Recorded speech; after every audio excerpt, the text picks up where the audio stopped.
হবিগঞ্জ শহরে বিভিন্ন ব্যবসা প্রতিষ্ঠানে পরপর চুরির পর এবার অস্ত্রের মুখে দুর্ধর্ষ ডাকাতির ঘটনা ঘটেছে। গত রাতে আদিগোপাল মিষ্টান্ন ভাণ্ডারে অস্ত্রের মুখে কর্মচারীদের জিম্মি করে ভয়ানক ডাকাতি সংঘটিত হয়। এর আগের রাতে একই এলাকার 3টি মোবাইল শোরুমে দুর্ধর্ষ চুরি হয়। শহরের প্রাণকেন্দ্রে প্রতিরাতে চুরি ডাকাতির ঘটনায় চরম আতঙ্ক ও উৎকণ্ঠায় রয়েছে ব্যবসায়ীরা।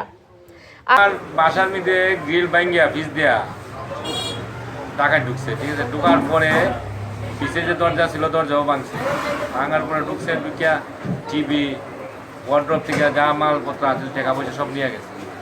তখন এরপরে আমার হঠাৎ করে ঘুম ভাঙার পর দিকে আমার পায়ের কাছেই ডাকাত বসা, পরে আমি চিৎকার দিয়ে উঠার পরে দৌড় মারছে। দুইজন আছে, বাইরেও তো লোক থাকতে পারে।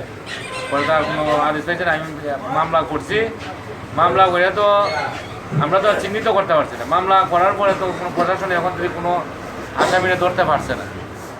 এর মধ্যে আজকে আবার দেখা যায় আদিগোপালে ডাকাতি করছে। দেশ যদি এই প্রশাসন যদি এইভাবে চলে তাহলে মানুষ চলবো কেমনি, সহ্য করবো। আসলে এই বিষয়টা খুব উদ্বেগজনক এবং ন্যাক্কারজনক। আজকে আদিগোপাল হবিগঞ্জের একটা ঐতিহ্যবাহী মিষ্টির দোকান, এটা আমরা সবাই জানি। আজকে এইভাবে এখানে এই যে ডাকাতিটা সংগঠিত হইল, এইভাবে অনেক জায়গায় হইতেছে, আমরা খবর পেতেছি। আজকে আমরা লক্ষ্য করতেছি উদ্বেগের সাথে যে প্রশাসন, বিশেষ করে পুলিশ প্রশাসন, আগে আমরা যেভাবে দেখতাম শহরে যে তাদের পেট্রোলিং বা দায়িত্বটা ছিল, ঠিক এইভাবে করতেছে না। তা আমরা প্রশাসনের কাছে দাবি জানাই, ব্যবসায়ীদের পক্ষ থেকে, হবিগঞ্জ চেম্বার অফ কমার্সের পক্ষ থেকে, যে এইটা সঠিক তদন্ত করে দুর্বৃত্তরা ভার করা হোক এবং শহরের ব্যবসায়ীরা এবং আশাবাড়ির মানুষ আমরা যাতে নিরাপদ থাকতে পারি, এই ব্যাপারে তারা টহল অত্যন্ত জোরদার করে। অস্ত্রশস্ত্র সহ ডাকাত দল তাদেরকে অস্ত্রের মুখে জিম্মি করে টাকা পয়সা সহ আরো মূল্যবান জিনিসপত্র এবং সিসি ক্যামেরা সবকিছু লুটপাট করে নিয়ে গেছে। আসলে হবিগঞ্জের ইতিহাসে এরকম ধরনের ঘটনা ঘটে নাই। প্রশাসন আসলে আরো দায়িত্বশীল হওয়ার প্রত্যাশা করি আমরা। আর সাধারণ জনগণের পক্ষ থেকে আমরা প্রশাসন এবং সকলের প্রতি আহ্বান এটাই যে যার যার জায়গা থেকে যেন আমরা সতর্ক থাকি। আর আমি যেটা মনে করি, যেটা এর আগে আমি ইতিপূর্বে প্রশাসনের সাথে আলাপে বলছি, যে হবিগঞ্জ শহরের কে কোন ক্রাইমের সাথে জড়িত এটা প্রশাসনের চিহ্নিত করা আছে। তাদের কাছে একটা তালিকা আছে কে কোন লাইনের অপরাধী। সেই চিহ্নিত তালিকা ধরে আপনারা যদি, আমি দেখতে পারছি না এখন কে নিচ্ছে, কিন্তু ওই লাইনের লোকগুলা কারা এটা কিন্তু প্রশাসন জানে। সেই দৃষ্টিকোণ থেকে প্রশাসন দায়িত্ব নিত, আমরা তাদের সঙ্গে ফোর্স হিসাবে, শক্তি হিসাবে কাজ করব। আদিগোপালের মালিক রূপক দাস জানান, গভীর রাতে একদল অস্ত্রধারী ডাকাত দোকানের পিছনের টিনের চাল ভেঙে ঘরে ঢুকে দেশীয় অস্ত্রের মুখে কর্মচারীদের জিম্মি করে ফেলে। খবর পাইছি সময় প্রায় 5টা বাজে। আমরা বাহাতে এসে আমরা যেখানে স্টাফ ছিল 7জন 8জন এই রুমে ঘুমাইছে। যে ডাকাত দল যে দেশীয় অস্ত্র নিয়ে ঘুরছিল, 5জন ভিতরে ছিল।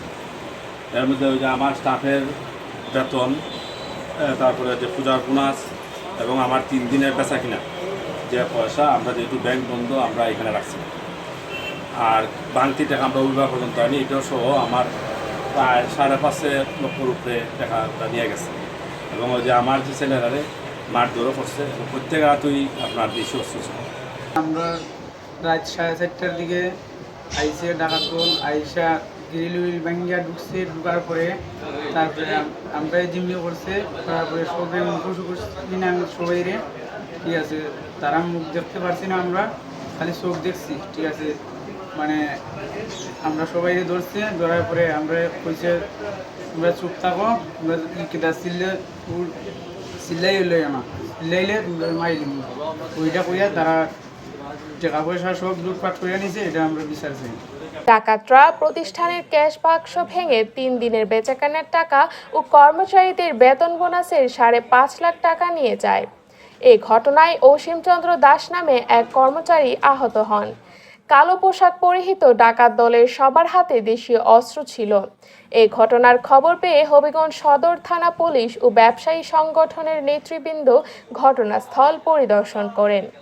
এর আগের রাতে বাণিজ্যিক এলাকার শাওমি, স্যামসাং ও ইনফিনিটি মোবাইল শোরুম থেকে আরও 11 লাখ টাকার মোবাইল চুরি করে নিয়ে যায় দুর্বৃত্তরা। এছাড়া শহরের বিভিন্ন ব্যবসা প্রতিষ্ঠানে প্রায়ই ঘটছে চুরির ঘটনা।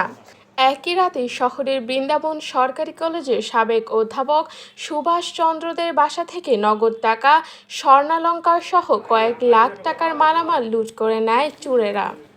শহরের প্রাণকেন্দ্রে এসব এলাকায় পরপর দুর্ধর্ষ চুরি ডাকাতির ঘটনায় চরম আতঙ্কিত ও নিরাপত্তাহীনতায় রয়েছেন ব্যবসায়ীরা। দায়িত্বপ্রাপ্ত পুলিশ ও সেনাবাহিনীর কার্যক্রমেও হতাশ তারা। দ্রুত এসব ঘটনায় জড়িতদের গ্রেফতার না করা হলে আন্দোলনে নামবেন বলে জানান ব্যবসায়ীরা। গালিব আক্তার তামান্না, আয়না।